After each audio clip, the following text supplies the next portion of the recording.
नमस्कार, मैं हूं पद्मजा जोशी और आप देख रहे हैं आज की अड़ी। कल पहलगाम नरसंहार के ठीक एक महीना बीतने के बाद प्रधानमंत्री नरेंद्र मोदी ने राजस्थान की धरती से दुनिया को एक संदेश दिया। उन्होंने ये कहा कि हमने 22 अप्रैल को हुए आतंकी हमले का बदला सिर्फ 22 मिनट में ले लिया। पीएम ने यह भी बताया कि कैसे पहलगाम में आतंकियों ने जब सिंदूर पर हमला किया तो अब वो सिंदूर बारूद में बदल गया है, आतंकी ठिकानों को ध्वस्त कर रहा है। बस यही कहने की देर थी कि लगातार कांग्रेस ने सरकार पर सवालों की झड़ी लगा दी। कल राहुल गांधी ने प्रधानमंत्री से सवाल पूछे थे कि उन्होंने डोनाल्ड ट्रंप के सामने झुककर सीज फायर पर सहमति क्यों दे दी और भारत के सम्मान के साथ समझौता क्यों किया। तो आज सवाल थे विदेश मंत्री एस जयशंकर से। उनसे भी राहुल गांधी ने 3 सवाल पूछे हैं। उन्होंने ये आरोप लगाया कि मोदी सरकार की विदेश नीति पूरी तरीके से ध्वस्त हो गई है और एस जयशंकर ने ट्रंप के सामने झुककर अपने भारत के हितों की कुर्बानी दे दी है और क्यों कोई भी देश, एक भी देश भारत के साथ पाकिस्तान के खिलाफ, आतंकवाद के खिलाफ खड़ा नहीं हुआ है। ये सारे सवाल बीजेपी और सरकार से पूछे गए। केंद्र ने कई बार सफाई देने की कोशिश की है, लगातार अलग अलग मंचों से, भले से ही वो सवाल डोनाल्ड ट्रंप का हो या फिर एस जयशंकर के बयान का हो, सारे कांग्रेस के आरोपों को खारिज किया गया है। लेकिन उसके बावजूद जब ये इल्जाम लगाए जा रहे हैं तो बीजेपी ने अब कहा है कि ऑपरेशन सिंदूर पर ये राजनीति जो कांग्रेस कर रही है वो सिर्फ पाकिस्तान का नैरेटिव भारत में दुरुस्त करने की कोशिश है। राहुल गांधी जो कि पाकिस्तान से बातचीत करने में लगता है ज्यादा व्यस्त है कि कैसे भारत को कमजोर किया जाए, सेनाओं का मनोबल तोड़ा जाए, इसका संज्ञान भी नहीं लेते हैं और पूछते हैं ये बताइए कितने फाइटर प्लेन भारत के गिरे हैं। और ये तब जब आज पाकिस्तान की वरिष्ठ नेत्री मरियम नवाज ने एक वक्तव्य दिया जो उन्होंने कहा कि 6-7 की रात और 9 तारीख को पाकिस्तान को बहुत नुकसान झेलना पड़ा है। कि राहुल गांधी जी की शिकायत 100 में 100 सच ही थे। अच्छा, ये सारे बात हम भी तो करना चाहते हैं खुले आम सदन के अंदर कि कौन कहां क्या गलती की, तो इसके लिए तो जरूरत होती है कि सदन की सत्ता बुलाना। ये सत्ता क्यों नहीं बुलाते ये लोग, बाहर बाहर क्यों भटकते हुए अपने भाषण जारी रखे। ये कुनबे के अनाड़ी कन्फ्यूजन की कुल्हाड़ी लेकर के, कुल्हाड़ी जो है वो पैर पे नहीं मार रहे हैं बल्कि अपना पैर ही कुल्हाड़ी पे सीधा मार रहे हैं। और उनको लगता है कि इस तरह के जो है वो राष्ट्रीय सुरक्षा पर भ्रम और राष्ट्रीय प्रतिबद्धता पर भ्रांति जो है वो इनका बहुत बड़ा कमाल है।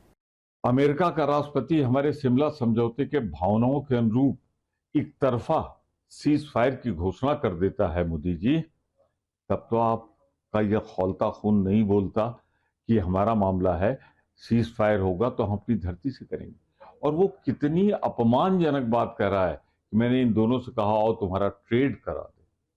अरे देश की भावना तो समझते। कल एक फिल्म रिलीज हुई है जिसके हीरो भी नरेंद्र मोदी हैं, जिसके विलेन भी नरेंद्र मोदी हैं, और उस फिल्म का नाम है सिंदूर के सौदागर। प्रधानमंत्री जी ने कल कहा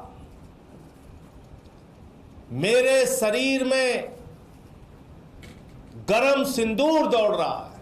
अभी भी वो खूंखार दरिंदे आतंकवादी जिन्होंने हमारी बहनों के सिंदूर पहलगाम में उजाड़े वो पकड़े नहीं गए, और आप लाइट कैमरा एक्शन रैली में सभा सिंदूर के सौदागर बन गए। आपको याद दिला दें कि पाकिस्तान से लगातार अलग अलग नेता हैं जो इस बात को कबूल कर रहे हैं कि भारत ने उनका भारी नुकसान किया है, कि 6 और 7 की रात को भारत की वायुसेना ने उनको नुकसान पहुंचाया है, उनके एयर बेसिस को बॉम्ब किया है। तो इस सब के बीच आज के सवाल यही है अड़ी में कि जब पाकिस्तान कबूल करने को है मजबूर, तो कांग्रेस क्यों है हकीकत से दूर? इस सब के बावजूद, पाकिस्तान के कबूलनामे के बावजूद, वो कैसे कह सकते हैं कि भारत के सम्मान के साथ, सिंदूर के साथ समझौता किया गया है, और कि क्या पहलगाम पर जो पॉलिटिकल बवंडर हो रहा है, ऑपरेशन सिंदूर क्या सच में सरेंडर था? हमारे साथ हर्षवर्धन त्रिपाठी वरिष्ठ पत्रकार थोड़ी सी देर में जुड़ेंगे, साथ ही साथ प्रदीप भंडारी प्रवक्ता भारतीय जनता पार्टी के, सुजाता पॉल भी कांग्रेस पार्टी से हमारे साथ जुड़ेंगी। लेकिन शुरुआत में आपसे करना चाहती हूँ रशीद किदवई, वरिष्ठ पत्रकार जो हमारे साथ है। अब ये एक नैरेटिव की लड़ाई हो गई है बेसिकली, क्योंकि सरकार 10 बार अपनी सफाई दे चुकी है एस जयशंकर के बयान पर, सीज फायर के बयान पर, ट्रंप के ऊपर, लेकिन कांग्रेस का क्या अब रणनीति यही है कि हम इसी बात को बार बार दोहराते रहेंगे जब तक लोगों के दिमाग में शक ना पैदा हो जाए कि ऑपरेशन सिंदूर में भारत ने सरेंडर किया है। पद्मिता, देखिए, ये जो तमाम रस्साकशी है, ये एक तरीके से हमें इसकी राजनीतिक पृष्ठभूमि या राजनीतिक तौर से देखना चाहिए। इसमें कोई किसी के मन में संदेह नहीं है, हर भारतीय, बल्कि मैं कहूँगा पूरे विश्व में, कि ऑपरेशन सिंदूर में भारत की एक बड़ी कामयाबी हुई। भारत भारी पड़ा, भारत हर तरीके से जीता, और उसको ये बात तो हर आदमी को उसको मानते हैं। अब आता है कि उसको लेकर के उसका जो राजनीतिक पहलू है कि एक हमारी जो है जो हमारे सैनिक हैं, जो हमारी फौज है, उनके पराक्रम के ऊपर किसी को कोई प्रश्न ना करना चाहिए, ना कोई कर रहा है। दूसरा उसका पहलू ये कि भारत देश ने जो एक इज्जत हासिल करी पूरे देश में आतंकवाद के खिलाफ। तीसरा पहलू आता है कि उसका श्रेय किसको मिले, कि क्या वो भारत सरकार को मिले, और उसके साथ वो एक राजनीतिक दल है भाजपा, जो एनडीए का एक बहुत बड़ा गठन है, और उसमें अभी बिहार में चुनाव होने वाले हैं। वो श्रेय को लेकर के कांग्रेस को लगता है कि कहीं ऐसा ना हो कि नरेंद्र मोदी जी और भाजपा जो है वो बाजी मार ले जाए, और वहां के ऊपर कांग्रेस उसको थोड़ा सा कोशिश करती है कि उंगली उठाए, प्रश्न उठाए। और नरेंद्र मोदी जी ने जो पूरे विश्व में भ्रमण किया और तमाम अपने आप को एक बड़ा वो बताते हैं कि उनको कूटनीति में बड़ी कामयाबी है, तो वहां कांग्रेस एक प्रश्न उठाती है। लेकिन राशिद साहब, सवाल यही है ना, सवाल आप उठा रहे हैं, राजनीति आप कर रहे हैं, but at what cost? At what cost? अब आप ये कह रहे हैं, और मैं वो बिहार कांग्रेस का पोस्टर दिखाना चाहती हूँ। सोचिए, ये है हमारे देश की आज की राजनीति, जहां कांग्रेस का एक पोस्टर है, ये कहा गया है कि कनफुसवा गैंग है हमारे देश के अंदर, और कौन है जो पाकिस्तान के कान में कुछ फुसफुसा रहे हैं? एक तरफ विदेश मंत्री एस जयशंकर और दूसरी तरफ खुद प्रधानमंत्री। तो ये एट व्हाट कॉस्ट ये राजनीति हो रही है? सुजाता पॉल, क्या आप कह रहे हैं कि हमारे देश की सरकार पाकिस्तान के कान में फुसफुसा रही है कि ऑपरेशन सिंदूर हम शुरू करने वाले हैं? ये है राजनीति जी। सबसे बड़ी बात तो ये है कि प्रधानमंत्री जी जिस तरीके की राजनीति कर रहे हैं वो बेहद ही शर्मनाक है, क्योंकि सेना सबकी होती है। और अगर आप तस्वीरें देखें कि किस तरह की तस्वीरें लेके उत्तराखंड के मुख्यमंत्री घूम रहे हैं उनकी सैनिक के कपड़ों में, तो वो राजा बाबू तो नहीं है ना। फिर वो अजीबोगरीब बातें भी करते हैं, उनके बड़े बड़े पोस्टर आ जाते हैं जहां उन्होंने नेवी के कपड़े पहने हुए हैं। तो नेवी के कपड़े पहनकर वो क्या जताने की कोशिश कर रहे हैं कि वो सेना का शौर्य अपने नाम करवाना चाहते हैं। वो तो होगा नहीं, जो उनके नाम होना है उससे वो उसको कोई भी उनसे छीन नहीं सकता। तो फिर क्या जरूरत पड़ी है कि जाकर इस तरह की डायलॉग बाजी करे, जब विदेश मंत्री कह चुके हैं कि शुरुआत में ही हमने पाकिस्तान को कह दिया था कि हम आतंक के अड्डों पर प्रहार करने जा रहे हैं। क्या पाकिस्तान ने हमें ये बात बताई थी? विदेश मंत्री ने उस पर क्लैरिफाई भी कर दिया, विदेश मंत्री ने उस पर क्लैरिफाई भी कर दिया। लेकिन चलिए, आपने जो राजा बाबू वाली बात उठाई और इस पोस्टर की बात, उस पे ओपनिंग कमेंट्स प्रदीप भंडारी। देखिए, अब आप इसको लेकर के राजनीति करेंगे, अपने पोस्टर छपवाएंगे, तो कांग्रेस भी अपनी राजनीति करेगी, प्रदीप भंडारी। और वो तो साफ साफ दो चीजें, उनके दो इल्जाम है राहुल गांधी के। आपने भारत के सम्मान के साथ समझौता कर लिया, इंडियाज फॉरेन पॉलिसी, भारत की विदेश नीति पूरी तरीके से ध्वस्त हो चुकी है। प्रदीप भंडारी, देखिए, अगर कांग्रेस पार्टी को लगता है कि पाकिस्तान और चीन जो है वो अगर तरफदारी करे आपकी और तभी विदेश नीति सक्सेसफुल है, तो ऐसी सोच कांग्रेस पार्टी को मुबारक है। भाई, मैं ये कहना चाहता हूं, पद्मिता जी, सवाल पूछने का हक विपक्ष को है। परंतु क्या विपक्ष को ऐसे सवाल पूछने का हक है जो पाकिस्तान के नैरेटिव को दुनिया में आगे ले जाए? फॉर एग्जाम्पल, डीजीएमओज की प्रेस कॉन्फ्रेंस हुई, ये रही वो प्रेस कॉन्फ्रेंस जिसमें किसी वो पोस्टर दिखा रही है, प्रधानमंत्री का पोस्टर दिखा रही है, उसमें वो एयरफोर्स की यूनिफॉर्म पहने हुए हैं। अरे तो मुझे बताइए, राजीव गांधी जब एयरफोर्स की यूनिफॉर्म पहनते थे तो देशद्रोही बन गए थे क्या? अरे हम तो पहन के घर के अंदर घुस के मारते हैं, ये लोग तो बैठ के पाकिस्तान के साथ में बैठ के लव लेटर लिखते हैं 26/11 आतंकवादी के हमले के बाद। कम से कम पार्टी करना, ये राहुल गांधी को अगर पार्टी करनी है 26/11 आतंकवादी हमले के बाद में, अगर ये देशभक्ति है तो इनको ऐसी देशभक्ति मुबारक हो। 26/11 आतंकवादी हमले के बाद तो हम तो ये देशभक्ति के बजाय पार्टी कर रहे थे, हम जो है ऑपरेशन सिंदूर की प्लानिंग कर रहे थे। जगह जगह पोस्टर जो आपके लग रहे हैं, अब ऑपरेशन सिंदूर, आपकी तस्वीर, प्रधानमंत्री की तस्वीर, वो दिखाइए। बजा जी, जो प्रेस कॉन्फ्रेंस ऑफिशियल किसने करी? डीजीएमओज ने करी। ये रही प्रेस कॉन्फ्रेंस की डिटेल। पर ये तो सच्चाई बात है ना कि आज राजनीतिक इच्छा शक्ति है। जब सेना के सेनाओं के हाथ बांध दिए थे, इन्होंने जाके देश की सोवरेनिटी को सरेंडर कर दिया था। 26/11 आतंकवादी हमले के बाद हाफिज सईद जी कह रहे थे और कह रहे थे पाकिस्तान ने नहीं किया, तो 26/11 के बाद में अभी में फर्क तो राजनीतिक इच्छा शक्ति का हुआ ही है, तो ये तो बिल्कुल स्वाभाविक बात है। पर ऑपरेशनल डिटेल थोड़ी हम कांग्रेस पार्टी को शेयर करेंगे। मेरे बीच में क्यों बोल रही सुजाता जी? क्यों हो गई आपको? एंटी नेशनलिज्म और गद्दारी ये होती है जब इल्हान ओमर जैसे एंटी के साथ बैठा जाता है। एंटी नेशनलिज्म ये होता है जब 26/11 के आतंकवादी हमले के बाद पार्टी की जाती है। और अगर ये बात कर रहे हैं कि दुनिया में हमारा समर्थन नहीं है, तो ये रहा ईयू, पूरा ईयू भारत को समर्थन कर रहा है, हर देश भारत को समर्थन कर रहा है। पर अगर कांग्रेस पार्टी सिर्फ और सिर्फ चीन और पाकिस्तान की बैटिंग कर रही है, उनको ये मुबारक हो, क्योंकि इनका रिमोट कंट्रोल वहीं पे है। मैं वापस से बोलूंगा, ये रही डीजीएमओज की प्रेस कॉन्फ्रेंस जिसमें ऑपरेशनल डिटेल्स की बात की। उन्होंने कहा था ऑपरेशन सिंदूर इज ऑनगोइंग। ये क्यों जानना चाहते हैं कितने एयरक्राफ्ट मारे गए, पाकिस्तान ने मारे? ये नैरेटिव शिफ्ट कर रहे हैं भारत की जीत की तरफ से फिक्टिशियस पाकिस्तान की जीत की तरफ, इनका दिल पाकिस्तान। नैरेटिव देखिए, जो आपने शब्द का इस्तेमाल किया यही सबसे जरूरी है। और हर्षवर्धन जी, बार बार हम यही कह रहे हैं, नैरेटिव एक तरीके का बन रहा था कि भारत की बहुत बड़ी जीत हुई है, और लोगों ने माना भी है कि भारत ने काफी नुकसान पहुंचाया, खुद पाकिस्तान ही मान रहा है नुकसान पहुंचाया। बट अब राजनीति जब आ जाती है, जब उसके पोस्टर छप जाते हैं, तो कांग्रेस है तो विपक्षी पार्टी ना, वो थोड़ी ना कहे कि हाँ जी बीजेपी सारा श्रेय लेके चली जाइए। तो फिर अब वो भी सवाल उठा रहे। शर्मल शेख में वापस आकर के शिवशंकर मेनन ने भी ये कहा था कि ड्राफ्टिंग एरर है, पर बीजेपी ने माफ थोड़ी ना कर दिया मनमोहन सिंह की सरकार को। वो आज भी कहते हैं कि शर्मल शेख में हम सब शर्मिंदा हुए हैं, उन्होंने शिवशंकर मेनन की बात थोड़ी ना मानी। तो अब कांग्रेस पार्टी जयशंकर की बात नहीं मान रही। शर्मल शेख में भारत शर्मिंदा हुआ था पद्मजा जी, इसको कैसे अस्वीकार कर देंगे? गलती ही थी तभी तो शर्मिंदा हुए थे। लेकिन विदेश मंत्री डॉक्टर एस जयशंकर ने जो कहा था, उससे क्या भारत को कहीं शर्मिंदा होना पड़ा क्या? भारत ने तो घुस के मारा, तबाह कर दिया, बर्बाद कर दिया। जो आज तक भारत से कटकर पाकिस्तान बनने के बाद पाकिस्तान का किसी युद्ध में नहीं हुआ, वो इस ऑपरेशन सिंदूर में हुआ। नंबर 1। नंबर 2, हम कोई मिलिट्री रूल में है क्या? कभी हमारे देश में पॉलिटिकल लीडरशिप के अलावा किसी और को श्रेय गया है क्या? वरना इंदिरा गांधी, ये जो मीम बनाए गए थे कि आयरन लेडी और सायरन मैन, यानी भारत की सेना, भारत की सरकार तैयारी करती है, सायरन बजाकर लोगों को अलर्ट करती है कि अगर ड्रोन आएंगे, अगर मिसाइल आएंगे, तो कांग्रेस मीम बना रही थी, सायरन मैन नरेंद्र मोदी को बता रही थी। और उसके बाद जब अड्डे तबाह हो गए, बर्बाद कर दिया पाकिस्तान, तो अब कह रहे हैं तुम श्रेय नहीं लोगे।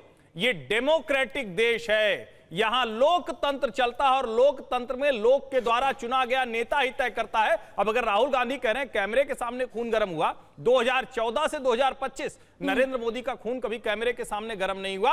अब यह अलग बात है कि मनमोहन सिंह जी का हर वक्त ठंडा रहता था, उस वक्त की मुश्किलें दूसरी नहीं होंगी, डर उनको लगता रहा होगा। और जब यह सवाल इस तरह से बार बार किया जाएगा, तो मैं फिर कह रहा हूं, इस देश ने इंदिरा गांधी को तानाशाही के लिए नहीं माफ किया, उसके बावजूद कहा कि एक मजबूत शानदार नेता थी। अब सवाल पूछेंगे, क्यों इंदिरा गांधी के समय 93,000 सैनिकों के आत्मसमर्पण के बावजूद पीओके वापस नहीं आया? क्यों हमारे युद्धबंदी वापस नहीं आए? क्यों हमारी जो जमीनें चली गई थी उसको, क्यों हमारे देश की सरकार उस वक्त चुनी हुई वापस नहीं ला पाई? सारे गलत काम कांग्रेस करे और आप चाहते हैं कि इस वक्त नहीं हो रहा है, तो इसका मतलब सब नरेंद्र मोदी के माथे डाले। पॉलिटिकल नैरेटिव में अब कांग्रेस पार्टी बुरी तरह से पिट रही है, साफ दिख रहा है। सुजाता पॉल, आपने एक लाइन लिखी यहाँ पे, India's foreign policy has collapsed, आपने भारत के सम्मान से समझौता कर लिया। अब आप सुनिए कि पाकिस्तान में लोग रो रो कर बयां कर रहे हैं, उनके नेता बयां कर रहे हैं। उनके एक सेनेटर हैं उमर फारूक, वो कह रहे हैं कि भाई चकाला एयरबेस पर वो बॉम्ब फोड़ करके चले गए, हमारी सरकार सोती रह गई। मरियम नवाज कह रही हैं कि यहां पर हमारी आइन कर क्या रही थी, हमें समझ में नहीं आ रहा है। इन दोनों की बात सुनिए, वो गवाही दे रहे हैं कि भारत ने घुस करके मारा। हमारे देश में कहा जा रहा है कि आप तो पूरी तरीके से फेल है। सुजाता जी, पाकिस्तान कह रहा है मार दिया, हम कह रहे हैं सरेंडर कर दिया। ये तो उल्टा हो गया। नहीं पद्मा जी, ये तो हम कह ही नहीं रहे हैं। हम कह रहे हैं हमारी सेना ने जो किया है ना, उनको मुंह तोड़ जवाब दिया। आप कैसी बातें कर रही हैं? आपके हर शो में ये बात कह के गई हूं मैं। तो भारत के सम्मान से समझौता कैसे हुआ? अगर हमने उनको मारा, अगर वो रो रहे हैं, अगर उनके जीएचक्यू के बगल पे बम पड़े हैं, अगर ड्रोन घुस गए रावलपिंडी तक, तो भारत के सम्मान में समझौता कैसे हुआ? बताती हूँ कैसे हुआ। हमारी सेना जब इस तरह की लड़ाई लड़ रही थी कि अंदर घुसकर आक्रमण भी कर रही थी और सफलता भी हासिल कर रही थी, तो हमारे राजनेता क्या कर रहे थे? हमारे राजनेताओं का क्या मतलब था कि फोन करके वो उस वक्त बात करते, या ट्रंप बार बार 11 दिन में 8 बार कह चुके हैं कि व्यापार के लिए तो सिंदूर का महत्व बता रहे थे प्रधानमंत्री जी। उन्हें पता ही नहीं ट्राइलेट टेट्रोक्साइड से बनता है, आपका सिंदूर और जहर हो जाएगा अगर रगों में चला जाएगा। तो भाई ये जो डायलॉग बाजी वो कर रहे हैं, तो वो डोनाल्ड ट्रंप को भी एक डायलॉग चपेट के मारे ना। पूरा देश चाहता है, भाजपा के प्रवक्ता आके बोलेंगे कि हाँ हमने जवाब दे दिया ट्रंप को, ट्रंप का कोई रोल नहीं था। प्रधानमंत्री जी क्यों नहीं बोल पाते इस बात पर? तो, और जहां तो हमारे सम्मान से समझौता कब नहीं होता? जब हम जा करके पहले ट्रंप को बोलते यू शट अप, और फिर जाकर के हम पाकिस्तान के 4 टुकड़े करते। एंड गोल क्या था जिससे आप कहते हैं हाँ अब भारत का सम्मान एकदम इंटैक्ट? टुकड़े तो कर ही देती हमारी फौज। ये हमारे भारत की सेना है। पहले 2 टुकड़े करे, अब की बार छिन्न भिन्न। बताइए प्रदीप भंडारी, 4 टुकड़े होने वाले थे, कांग्रेस साथ खड़ी थी, वो तो आप बीच में आ गए, स्पीड ब्रेकर बन के, और सम्मान के साथ समझौता हो गया। पद्मजा जी क्या बात है ना, अगर कोई बहरे होने की एक्टिंग करे तो उसके सामने आप भोंपू भी बजा दो तब भी उसको आवाज नहीं सुनाई देगी। कल भी एमईए ने ऑफिशियल प्रेस कॉन्फ्रेंस करते हुए कहा कि कोई थर्ड पार्टी इसमें इन्वॉल्व नहीं है। जयशंकर जी ने कल में कहा कि कोई थर्ड पार्टी इन्वॉल्व नहीं है। नाम बता दो थर्ड पार्टी का। ये देखिए मेरे पीछे बोल रही है, मैं इनको सुन रहा था, ये मेरे पीछे बोल रही। पद्मा जी को आप चुप कराइए। ये बौखलाहट है जब तथ्य नहीं होते। Disturbance is used as a means when you do not have an argument. Padma ji ये जब बोल रही थी मैं सुन रहा था। ये देश निर्धारित करने कांग्रेस का प्रवक्ता किस तरीके से बौखला रहा है। टुकड़े कर देते इस बार। थर्ड पार्टी की जगह ट्रंप बोल दीजिए ना, वो कह रहे हैं आप डरते हैं ट्रंप का नाम लेने। भाई हम एक ही कंट्री क्यों बोले? 3-10 कंट्री, हमने पूरी दुनिया को जवाब दिया। एक ही क्यों बोले? और डिप्लोमेटिक भाषा ऐसी थोड़ी होती है। इनके जैसे कैसी बातें कर रहे हैं? ये इंदिरा गांधी के समय 10,000 किलोमीटर से ज्यादा की जमीन वापस से पाकिस्तान को दे दी, 90,000 हमारे सैनिक दे दिए और हमें बाद रिटर्न में कुछ नहीं मिला। और 2 महीने न्यूक्लियर टेस्ट करने के बाद में ये पाकिस्तान को न्यूक्लियर टेक्नोलॉजी देना चाहते थे। ये ऑपरेशन स्माइलिंग बुद्धा के बाद में नेहरू जी पूंछ और उरी पाकिस्तान को देना चाहते थे। राजीव गांधी जाके कहते थे न्यूक्लियर डिसआर्मामेंट कर लो। 26/11 आतंकवादी हमले के बाद में जाके टॉक्स कर रहे थे। सियाचिन का पाकिस्तान को गिफ्ट ये करना चाहते थे। एक आर्टिलरी गन नहीं खरीदी। और ये हमें देशभक्ति सिखाएंगे, हमें देशभक्ति सिखाएंगे। क्या बात कर रही है? कुछ नहीं आता इन लोगों को। मैं पूछना चाहता हूँ पद्मजा जी, आज आपसे पूछता हूँ और लॉजिकली बात करना चाहता हूँ। नहीं वो लॉजिकली तो वो कह रहे हैं, उन्होंने आपने उनका वीडियो देखा होगा, उनके वीडियो में है, कांग्रेस के वीडियो में है, सेना तैयार थी, वी आर रेडी। कांग्रेस तैयार थी, वो भी कह रहे थे वी आर ऑल्सो रेडी। पर आप झुक गए, आप रुक गए। और इंदिरा जी आज कह रही हैं कि रुकना नहीं था, झुकना नहीं था। ये झुकना होता है। पाकिस्तान के मिलिट्री एस्टैब्लिशमेंट के ऊपर एक न्यूक्लियर पावर के मिलिट्री एस्टैब्लिशमेंट हमला करना झुकना होता है। हाफिज सईद के हेडक्वार्टर को मारना झुकना होता है। जैश ए मोहम्मद के हेडक्वार्टर को मारना झुकना होता है। 100 से ज्यादा आतंकवादियों को मारना झुकना होता है। ऑपरेशन सिंधु ऑनगोइंग है, पिछले इतने दिनों में 8 से ज्यादा आतंकवादी मारे गए।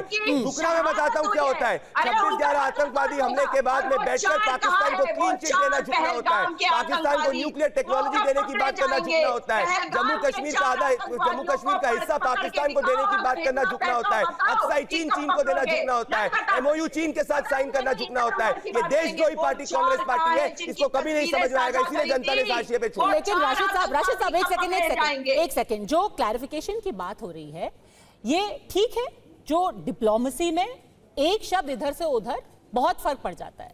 एस जयशंकर ने कहा, पद्मजा जी माफी चाह रहा हूं, आपको फैक्ट चेक कर रहा हूं। अमेरिका तक का नाम जो है कल एस जयशंकर ने अपने इंटरव्यू में लिया है। ये रहे, पढ़ लिख के नहीं आते ये लोग, ये रहा, पढ़ेंगे नहीं, इनको चाहिए हाफिज सईद जब इनको फोन करे तब। ये देखिए ये देखिए आप, जब पूछा गया स्पेसिफिक क्वेश्चन बोला अमेरिका के अंदर है, हमने डायरेक्टली पाकिस्तान में हमसे डायरेक्ट बात करी। अब माफी मांगेंगे ये शो पे? नहीं, इनको चाहिए चीन इनके जो आता है उससे फोन, इनको चाहिए इनका आपका पाकिस्तान में उससे फोन। एक सेकंड, रणधीर जायसवाल ने कल क्या बोला है? जो प्रायर इंफॉर्मेशन वाली बात की जा रही है कि एस जयशंकर ने कहा at the start of the operation, क्या प्रायर इंफॉर्मेशन दी गई थी पाकिस्तान को? स्पेसिफिक सवाल पूछा गया उनसे, वो विदेश मंत्रालय के प्रवक्ता हैं और उन्होंने बहुत डिटेल्ड जवाब दिया है। क्या बोला, एक बार सुनना जरूरी है। हम लोगों ने पाकिस्तान को बताया, एक बार जब हमने उनको मारने के बाद बताया डीजीएमओ के तहत के मार्फत से कि हम लोगों ने ऑपरेशन सिंदूर के तहत आपके जो हमारा राइट टू रिस्पॉन्ड था वो हमने किया है और उसके बाद हमने बनाया, तो घटना के बाद बताया है। इतने क्लैरिफिकेशन के बाद राशिद किदवई बार बार वही बात कहना कि एस जयशंकर मोदी जाकर के शहबाज शरीफ के कान में फुसफुसा रहे हैं, ये राजनीति है या राजनीति के परे कुछ और है? क्या ये रिस्पॉन्सिबल राजनीति है? देखिए पद्मजा जी, जैसे मैंने कहा कि ऐसी परिस्थितियों में सवाल पूछे गए हैं, 1962 में भी पूछे गए, 1971 में भी पूछे गए। मुख्यमंत्री ने जब बम्बई के ऊपर हमला हुआ था, मुंबई के ऊपर, उस समय भी प्रेस कॉन्फ्रेंस की थी। ये सब मैटर ऑफ रिकॉर्ड है। किसी ने इन तमाम लोगों के बारे में या जो राजनीतिक दलों से संबंध रखते थे उनकी नीयत के ऊपर शक नहीं किया, नीति की आलोचना जरूर की गई। ये बात हम देखते हैं कि बार बार ये जयचंद और मीर जाफर ये रेफरेंस देना जो है, मुझे लगता है ये कोई अच्छा नहीं है। अगर कोई राजनीतिक दल, कोई व्यक्ति विशेष देश के विरुद्ध काम कर रहा है तो उसके खिलाफ कानून में प्रावधान है। हम देखते हैं कि चाहे कोई प्रोफेसर साहब हो, चाहे कोई हो, उसके खिलाफ कानून, चाहे कोई राज्य का मंत्री हो, उसके खिलाफ अदालतों में कार्रवाई होती है, एसआईटी बिठाई जाती है। अगर कोई ऐसी शंका है तो उसका एक निदान करना चाहिए। बात देखिए, बहुत सारी चीज़ें पद्मजा मिलाई जा रही हैं। जो जैसा मैंने कहा कि हमने जो अपना सैनिक पराक्रम था उसका परिचय दिया, पूरी दुनिया ने उसको तस्लीम किया, उसको लेके कोई। तो आप मान रहे हैं कि कांग्रेस भी एक लक्ष्मण रेखा यहाँ क्रॉस कर रही है? अभी तक आप नीतियों पे सवाल उठाते थे, नियत पे सवाल, और आप अपनी गवर्नमेंट ऑफ इंडिया की नियत पे सवाल उठा रहे हैं। नियत के ऊपर सवाल किया जा रहा है और वहीं के ऊपर आके कड़वाहट आ रही है, और उसी की वजह से पद्मजा सारी कड़वाहट पैदा हो रही है, क्योंकि नीति की बात होती है और नियत पे, और एक दूसरे कर रहे हैं, किसी का कांग्रेस या भाजपा नहीं, दोनों एक दूसरे की नियत के ऊपर जो है शक कर रहे हैं। और उसी से एक देशवासी होने के कारण मुझे उस पर बड़ा दुर्भाग्य। हर्षवर्धन जी, देखिए अब कड़वाहट ऐसी हो गई है, कोई कह रहा है आप चाइना का एजेंट हो, वो कह रहे हैं तुम पाकिस्तान के एजेंट हो। देखिए पद्मजा जी, इसको दूसरी तरह से देख लें। ये आरोप प्रत्यारोप अपनी जगह है। सुजाता जी रुक जाइए, आप एकदम स्लाइड शो लेकर के आई हैं, कुछ समझ में नहीं आ रहा आप क्या दिखा रही है। अभी आपके पास आ रही हूं। सामान्य सी प्रक्रिया नहीं है कि दो देशों के बीच में युद्ध के हालात हो जाएं तो अलग अलग देश बात करते हैं मध्यस्थता के लिए। ये कोई नई बात है? इसको किस तरह से पेश करने की कोशिश कांग्रेस कर रही है? क्या ये कोई नई बात है क्या? और हमारे विदेश मंत्रालय ने, हमारी सेना ने, खुद प्रधानमंत्री नरेंद्र मोदी ने, बाकायदा फिर से विदेश मंत्रालय ने साफ साफ कहा कि किसी और की कोई भूमिका नहीं। डोनाल्ड ट्रंप अपनी बात से पलटते भी हैं। डोनाल्ड ट्रंप तो सबके पीछे पड़े हुए, दुनिया वो उखाड़ देना चाह रहे हैं, कोई उनकी बात लोड ही लेने को तैयार नहीं। वो ट्रेड देना चाह रहे थे, रशिया को ट्रेड देना चाह रहे थे, इजराइल को ट्रेड देना चाह रहे थे, मिडिल ईस्ट को, वो जिसके ऊपर रिवॉर्ड रखते हैं उससे हाथ मिला रहे हैं। तो मुझे लगता है डोनाल्ड ट्रंप की अपनी विश्वसनीयता खतरे में, लेकिन वो अमेरिका के राष्ट्रपति हैं। हमें डिप्लोमेटिक तरीके से अपने बयान, अपने जो भी शब्द हैं वो चुनने होंगे, वो हम चुन रहे हैं। और उसके बावजूद हम ये कह रहे हैं कि हम छोड़ेंगे नहीं अगर कोई ये करेगा। हमारा ऑपरेशन सिंदूर जारी है। आतंकवादी और आतंकवादी को प्रश्रय देने वाले दोनों एक जैसे। और मैं फिर कह रहा हूं, ये सब बात करिएगा तो कोई पूछेगा ना भैया कि 1971 में तो 7वां बेड़ा वाली कहानी आई थी, अमेरिका का 7वां बेड़ा, पीछे पीछे रशिया का बेड़ा आया था। इस बार तो ना अमेरिका बेड़ा भेजने की स्थिति में आया, ना रशिया की हमें जरूरत पड़ी, न चीन की हिम्मत पड़ी कि जब हम ध्वस्त कर रहे थे तो बीच में आ जाए। इसका मतलब क्या हुआ? 1971 से 2025 का इंडिया बदल चुका है। नरेंद्र मोदी के नेतृत्व का भारत आज दुनिया को उनके मुकाबले खड़ा होकर जवाब दे रहा है। पाकिस्तान की हैसियत दिखा दी कि कहां तुम खड़े हो। नहीं, बट कांग्रेस कह रही है कि कोई भी हमारे साथ नहीं खड़ा था। Why didn't a single country back us in condemning Pakistan? किसी ने नाम लेके नहीं बोला। यूरोपीय यूनियन, जापान, यहां तक कि पेंटागन का स्टेटमेंट, व्हाइट हाउस के स्पोक्समैन का स्टेटमेंट, ये सब का सब भारत के साथ है। पद्मजा जी, पाकिस्तान का नाम नहीं लिया। नहीं, सबने बाकायदा टेररिज्म का किया। और कोई भी, अभी कल चाइना के विदेश मंत्री से एक प्रेस कॉन्फ्रेंस में किसी ने पूछा तो उन्होंने न्यू दिल्ली और इस्लामाबाद को एक बराबर बताया। क्या हम मान लेंगे कि चाइना के लिए न्यू दिल्ली इस्लामाबाद एक बराबर है? ये डिप्लोमेटिक लैंग्वेजेज होती हैं और दुनिया का कोई भी देश एक तरफ यूं नहीं खड़ा होता है और हम चाहते भी नहीं। हम बस ये चाहते हैं कि हमारे विरुद्ध कोई नहीं खड़ा हो, हमारे विरुद्ध कोई नहीं खड़ा हो। लेकिन प्रदीप भंडारी, ट्रंप तो एक गले की हड्डी बनी गए ना। अभी 5 मिनट पहले उन्होंने फिर बोल दिया कि भाई आईफोन अगर भारत के अंदर मैन्युफैक्चरिंग करेगा तो मैं उसके ऊपर 25% टैरिफ लगा दूंगा। ये तो वही हैं जो परम मित्र थे, जो कह रहे थे he is my good friend, I am his good friend. अब आकर के वो 25% टैरिफ लगा रहे हैं। आईफोन को कह रहे हैं हम इंडिया में बना नहीं देंगे। वो वाला मैटर दूसरा है। पर मुझे बताइए, जो दो दोस्त होते हैं वो 10 में से 9 बात पे अग्री करते, जरूरी नहीं है एक बात पे वो अग्री नहीं करे तो दोस्त नहीं है। एग्जांपल देता हूं। पर वो तो हमारा नुकसान करने पे तुले हुए। हाँ हुआ है भाई। 2019 के अंदर इन्होंने ही प्रेस कॉन्फ्रेंस करी थी इमरान खान के साथ में और कहा था कि थर्ड पार्टी मीडिएशन कश्मीर में करा था। 15 दिन में हमने आर्टिकल 370 को एब्रोगेट कर दिया कि हमारे और अमेरिका के रिश्ते उसके बाद में खराब हुए, हमारे तो मजबूत हुए। वो उनका चीज है भाई। हम हमारी फॉरेन पॉलिसी इंडिपेंडेंट और सोवरेन फॉरेन पॉलिसी है और अभी ऑपरेशन सिंदूर जारी है। ये आप देखिए, क्या पिछले इतने दिनों में 8 से ज्यादा आतंकवादी हमारी फोर्सेस ने नहीं मारे? क्या हमने जाके पाकिस्तान के घर के अंदर घुस के नहीं मारा? क्या हमने मिलिट्री बेसिस के ऊपर हमने कोलैटरल डैमेज नहीं किया? क्या जाके पाकिस्तान के लोग नहीं स्वीकार रहे कि हमने मारा? किया। उनका खुद का प्रधानमंत्री स्वीकार रहा है। पूरी दुनिया के अंदर एक व्यक्ति बता दीजिए, चीन और पाकिस्तान, चीन के अलावा और टर्की के अलावा, जो कह रहा है पाकिस्तान के साथ खड़ा है। कोई पाकिस्तान के साथ नहीं खड़ा है। अभी लश्कर तैयबा का को फाउंडर आमिर हमजा, वो लाहौर के एक अस्पताल के अंदर उसकी बुरी तरीके से हालत पड़ी हुई है। तो हर दिन एक्शन जो है कहीं ना कहीं से हो रहा है। परंतु कांग्रेस पार्टी की दिक्कत है ये, क्योंकि ये इनका रिमोट कंट्रोल चीन वाला है। तभी डोकलाम के वक्त में जब हमारी सेना ने मुंहतोड़ जवाब चीन को डोकलाम पे दिया था, पीछे किया था, ये कह रहे थे Indian army was thrashed by the Chinese. इनका रिमोट कंट्रोल ये है क्योंकि एमओयू इनका यहां से इनकी रीजन है। अब मैं समझा सबके सब नेशंस बैक अब समझ में आ गया। जब तक चीन से फोन नहीं आएगा ना सुजाता जी को और राहुल गांधी को, तब तक नहीं मानेंगे। और कौन गया था? कोई बात नहीं। मेड इन चाइना वालों को मेड इन इंडिया नहीं समझ में आएगा। और इधर चाइना वालों को मेड इन इंडिया ना समझ में आएगा। 4 कब पकड़े? अरे मारे जाएंगे वो भी, घबराओ मत। आपके जैसे नहीं है पाकिस्तान के सामने गिड़गिड़ाएंगे। टेंशन मत लो, हमारी सेना मार देगी। आ जाएगा सुजाता जी, आ जाएगा, उनका भी नंबर आ जाएगा, हाफिज का भी आएगा, अजहर का भी आएगा, सब चल रहा है। घबराओ मत, रिश्ता आपका बेहतर है। घबराओ मत। चीन को फोन करो, चीन और पाकिस्तान को इस वक्त एक चीन को फोन करो, चीन को फोन करो, फोन बोलो, पूछो कि राहुल गांधी पूछे कब तक बोलना है, कब तक बोलना है। गलवान को आका को बोलो, पुलवामा के बाद बोलो पुलवामा को बुलाया लोकसभा के चुनाव। एक बार चीन को फोन लगा दो। वो जो एक सीक्रेट लाइन होगी ना मेड इन चाइना वाली, उसको फोन करके पूछना राहुल गांधी को, पूछे कब तक मुझे कंटिन्यू करना है मेरे आका। तो जब तक वो बताएंगे तब तक चलते रहेगा। पद्मजा जी की भी बात कर लेते। अरे तब भी नहीं माने। सियाचिन का ग्लेशियर इनकी सरकार थी, ये सियाचिन पाकिस्तान को गिफ्ट करने वाले थे। ये देशभक्ति सिखाएंगे। कांग्रेस पार्टी को नाम करके अपना मेड इन चाइना कांग्रेस कर देना चाहिए। अब ये बोलते इसलिए जा रहे हैं। सुजाता जी, इतनी क्यों टेंशन हो रही है? आतंकवादी मारे जा रहे हैं तो थोड़ा पानी पी लीजिए, पानी, थोड़ा पानी बोलने दीजिए। आप लोगों के कारण पीछे हटना पड़ा हमारी सेना को, भाजपा के राइट विंग ट्रोलर्स को, राइट विंगर्स को, देश का एक। अब देखो ये सोशल मीडिया के ट्रोल के हिसाब से अपना आर्गुमेंट बना रही है। वाह, हमारा होकर रहेगा। आप बताइए कि एक रेजोल्यूशन पास हुआ था 1990s में, उसको क्यों नहीं दोहराते? ये भगवान, अब अग्रीमेंट पे आ गई आप। ये रहा वो अग्रीमेंट जो 1994 में जब पाकिस्तान का पीक आतंकवाद चल रहा था, आपके सरकार ने, कांग्रेस ने साइन किया था। जब कश्मीर से आतंकवाद का चरम सीमा था, तब जाके अब पाकिस्तान को ट्रूप मूवमेंट की डिटेल देना चाह रही है।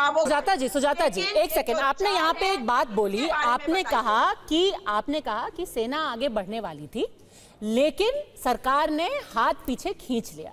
लेकिन सच बात यह है कि यही सवाल जब director general of air operation से पूछा गया तो उनके शब्द थे, और मैं उनको वर्बैटिम कोट कर रही हूं, our military objectives have been met. आपका लाइन क्या रहा है कि हम सेना पर विश्वास करते हैं। भारत की सेना आज कह रही है कि जो हमें करना था वो हमने पूरा किया है। Our military objectives have been met. तो फिर कैसे हाथ पीछे खींचे जब सेना हमारी कह रही है जो हम करने निकले थे हम पूरी तरीके से, और डेटा तो आपके सामने ये दिखा दीजिए, आपके 9 टेरर बेसेस मारे गए हैं, 100 आतंकी मारे गए हैं, उनके कम से कम अलग अलग कुछ नहीं तो 35 ठिकानों पर अटैक किया गया है, और 20% मिलिट्री इंफ्रास्ट्रक्चर पाकिस्तान का आज की तारीख में खत्म हो चुका है। DGISPR ने खुद माना है कि जिस एयरबेस का जिक्र कल प्रधानमंत्री ने किया था बीकानेर में कि वो आईसीयू में है, आज खुद DGISPR ने कहा है मारा है जी, उन्होंने नूर खान में मारा है, और उनको मानना ही पड़ेगा क्योंकि उनका तो रनवे बंद है, 4 जून तक बंद है उनका रनवे, ठप पड़ा है। अरे पद्मजा जी, यही बात तो हम भी बार बार आपको कह रहे हैं, शायद आप मेरी बात को ठीक से समझ नहीं पाए। मैं दोहरा देती हूँ कि हम जानते हैं कि हमारी सेना अपने टारगेट्स को जब फिक्स करती है, ये ऑब्जेक्टिव है, हमने ऑब्जेक्टिव अचीव कर लिया, नेक्स्ट ऑब्जेक्टिव अचीव कर लिया, लेकिन कहीं ना कहीं पर आज अगर प्रधानमंत्री जी ये नहीं बोलेंगे कि डोनाल्ड ट्रंप झूठ बोल रहे हैं, बार बार कह रहे हैं व्यापार के लिए हमारे सिंदूर को उधार रखा इनका डीएनए चेक और कराओ उसका जी, सौदा कर दिया। पद्मजा जी, इनका डीएनए चेक होना चाहिए पक्का। ये एओयू वाले हैं, ये एओयू वाले ही है, कभी चीन में, कभी अमेरिका में, कभी पाकिस्तान में, कभी एओयू में, सब पे विश्वास रखेंगे, देश में इनको विश्वास नहीं ऑफिशियल स्टेटमेंट में। हम हाथ जोड़ लिए भैया, नहीं हो पाएगा। अभी भी ये देखिए DGISPR ने राहुल गांधी के वीडियो को कोट करा था इंटरनेशनल प्रेस से बात करते हुए। को ढूंढने की तरफ सुजाता जी, सुजाता जी, क्या मतलब चाह रही हैं आप? इधर बीच में बोलते इनका नाम चेंज कर देना चाहिए, एओयू। क्योंकि सुजाता जी एक सेकंड, मैं इसलिए समझ नहीं पा रही हूँ, मैं आपको बहुत ऑनेस्टली बता रही हूँ, क्योंकि आपका जो स्टेटमेंट है उसी में विरोधाभास है। आप कह रहे हैं सेना एकदम तैयार है, सेना ने जो किया वो बिल्कुल 100% था, लेकिन सरकार ने धोखा दे दिया। सुजाता जी, सरकार और सेना तो साथ में काम करती है ना। कैबिनेट कमेटी ऑन सिक्योरिटी इसीलिए सरकार की होती है क्योंकि वहां से दिशा निर्देश होता है कि आगे का क्या किया जाएगा। सरकार ये फैसला करती है कि उनको खुला हाथ मिलेगा। ऐसा थोड़ी ना होता है कि सेना खुद से ही कहेगी कि चलो भाई चलते हैं हम इस तरफ और आज हम चढ़ाई कर देंगे पाकिस्तान के ऊपर। दोनों सामंजस्य में ही काम करते हैं ना। आप जो बात कह रही हैं नहीं समझ पाएंगे। कह रही हूँ, लेकिन मैं ये कह रही हूँ कि जब सेना अपने टारगेट्स अचीव करते हुए अंदर घुस रही थी और पाकिस्तान जो है हमारे सिविलियंस को टारगेट कर रहा था, तो आपको क्या लगता है हमारी सेना क्या जाके उनके टुकड़े टुकड़े ना कर देती? वो हमारे भैया मिलिट्री ऑब्जेक्टिव्स अचीव हुए, ऑपरेशन सिंदूर चल रहा है, कितना झूठ बोलेंगे कांग्रेसी। मैं कहता हूं इनको एक अवार्ड दे दिया जाए, जितना पाकिस्तान झूठ नहीं बोलता उतना कांग्रेस झूठ बोल रही है। डोनाल्ड ट्रंप के द्वारा कि मेरे कहने पे सीज फायर हुआ, अगर विदेश मंत्री शुरुआत ना करते कहते हुए कि भाई हमने शुरुआत में उनको कहा, मगर फिर भी उन्होंने हमें टारगेट किया, हमारे सिविलियंस को टारगेट किया, तो डर नहीं लगेगा कि हमारे देश की जनता क्या कीड़े मकोड़े हैं कि उनके ऊपर उनको टारगेट किया जा रहा है और हम उनको खबर कर रहे हैं? यही बात तो मैं कैसी बातें कह रही है, मैं ऑब्जेक्शन दूंगा पद्मजा जी। अगर ऐसा कुछ भी होगा तो भारत ने एक सेकंड, हर्षवर्धन जी जवाब दे रहे हैं। पहलगाम के आतंकवादी एक एक करके बाद आतंकवादी ठिकानों को ध्वस्त किया, वहां कुछ चेतावनी दी। भारतीय सेना ने कहा कि हमने आतंकवादी ठिकानों को ध्वस्त किया, वहीं आतंकवादी थे, हमने मारा। उसके बाद जब वहां की सेना नहीं मानी, वो उसमें शामिल हुई, तो उनके एयर बेसेज को ध्वस्त किया। लगातार उनकी जो फ्रंट लाइन थी उनको अटैक किया। उन्होंने हमारे सिविलियंस पर हमला किया, हमने उनकी आर्मी को, उनके जो एयर बेसेस थे उसको तबाह किया। उसके बावजूद लगातार क्या भारत की सेना की तरफ से कहा गया, हम किसी भी स्थिति में एग्रेशन युद्ध की तरफ नहीं जा रहे। हमारा अपना लिमिटेड टारगेट है, उसको हम अचीव कर रहे हैं और हम अचीव कर चुके हैं। अगर इसके बाद युद्ध की नौबत आएगी तो हम उसके लिए भी तैयार हैं। यहां तक कि लास्ट पीस भी कहा गया ऑपरेशन सिंदूर चालू है, शुरू है, ऑनगोइंग है। अब अगर ये भी बात नहीं समझ में आ रही थी तो कमाल है। और सबसे मैं ये याद लोग क्योंकि पब्लिक मेमोरी बहुत शॉर्ट होती है, मैं लोगों को ये याद दिलाना चाहती हूँ कि जब 6 और 7 तारीख को जब पाकिस्तान पर हमने पहले हमला किया, 8 तारीख को राशिद साहब आपको याद होगा, अचानक एक वर्ग विशेष था जो कह रहे थे डी एस्केलेट। मतलब जो पूरा ये इकोसिस्टम था वो इतना एक्टिव हो गया जैसे कि उन्होंने डी एस्केलेट। फिर 10 तारीख को सीज फायर हुआ या फिर वो पॉज हुआ, वही इकोसिस्टम आपने धोखा दे दिया हमारे देश को। तो चित भी मेरी पट भी मेरी। ये तो गलत बात बोल रही हैं आप। बिल्कुल सही बात है सुजाता जी, बिल्कुल सही बात है। पद्मजा जी एक सेकंड राशिद किदवई पद्मजा देखिए, देख लीजिए आप। पद्मजा देखिए, ठीक है राशिद किदवई, हाँ CWC में आपने कहा था कि हम सरकार के सारे निर्णयों के साथ हैं। एक सेकंड प्रदीप भंडारी, राशिद पद्मजा जी देखिए, हमें समझना चाहिए पद्मा जी देखिए, हमें समझना चाहिए कि पाकिस्तान ने हमें बराबर बार बार धोखा दिया है, हम उनसे चोट खाए हैं। जब भी बातचीत की बात हुई उन्होंने पलट करके हमला हुआ और उनके आश्वासन का कोई बात नहीं। कांग्रेस इस बात से जानती है और आहत है। इतिहास को देखेंगे हम तो उसके साथ कांग्रेस के खिलाफ क्रिटिसिज्म होता है। जैसे अभी हमारे मित्र हर्षवर्धन त्रिपाठी भी कह रहे थे ये 71 की जंग में ये हुआ, पहले ये हुआ, तमाम बातें हैं। अब कांग्रेस भी उसी पाले में भाजपा को घेरना चाहती है कि जो दो देशों में लड़ाई हो रही थी, तनातनी का माहौल हुआ था, तो वो माहौल या तो कोई तीसरा आदमी उसके ऊपर एक मध्यस्थता कराता है या उसके आश्वासन पे होता है। तो कांग्रेस घेरना चाहती है कि क्या भारत ने अपने पॉइंट ऑफ स्ट्रेंथ से, अपने ताकत के जरिए पर भी पाकिस्तान को मजबूर किया और पाकिस्तान ने क्या उसे आश्वासन दिया है किसी किस्म का, क्या आतंकवाद के वहां कार्रवाई नहीं होगी, वहां आतंकवाद की घटनाएं नहीं होगी, वहां आतंकवाद के सेंटर नहीं बनाएंगे, आतंकवाद के अड्डों को हटाया जाएगा। इस तरह इस सब चीजों की कांग्रेस जो है वो सफाई चाहती है और भाजपा वो सफाई देने के राजनीतिक रूप में वो स्थिति में नहीं है या मूड में नहीं है, करना नहीं चाहती। बताइए प्रदीप भंडारी का खेल है। बताइए। मैं बताता हूँ राशिद भाई क्या कह रहे हैं।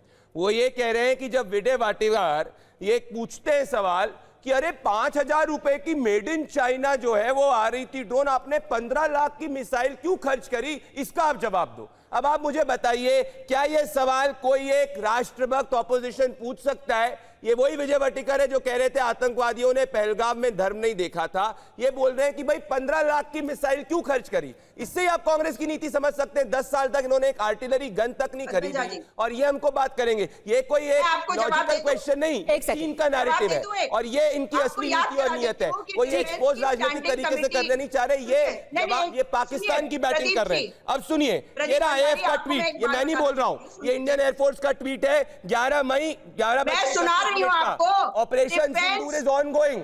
क्या आतंकवादी नहीं मारे ठीक है, 5 सेकंड लीजिए सुजाता पॉल, 5 सेकंड लीजिए, समय की कमी है, 5 सेकंड बस। Standing committee of operational details क्यों मांग रही है? अध्यक्ष थे मेजर जनरल BC खंडूरी और उन्होंने कहा था कि डिफेंस के लिए बजट को बढ़ाओ। वो भाजपा, अरे भैया आपने 10 साल तक एक बुलेट प्रूफ जैकेट नहीं खरीदवा रही हमारे को, 10 साल तक आर्टिलरी गन नहीं खरीदी, चाइना की बैटिंग करते हो, क्या बात कर रहे हो? ठीक है, देखिए एक सच्चाई है। जोड़ दूं, क्योंकि बजट की बात की तो डिफेंस बजट जो मोदी जी के पहले था और जो अभी है लगभग 3 गुना बढ़ चुका है। ये फैक्ट है। तो पहले वो बात तो सच बोलनी थी। ठीक है, देखिए तो एक साइड कह रहा है कि आप चाइना की बैटिंग कर रहे हो, दूसरा साइड कह रहा है कि आप पाकिस्तान का नैरेटिव बता रहे हो। अब इस सब के बीच क्या राष्ट्र हित को दांव पे लगाया जा रहा है, ये मैं आप पर छोड़ती हूँ।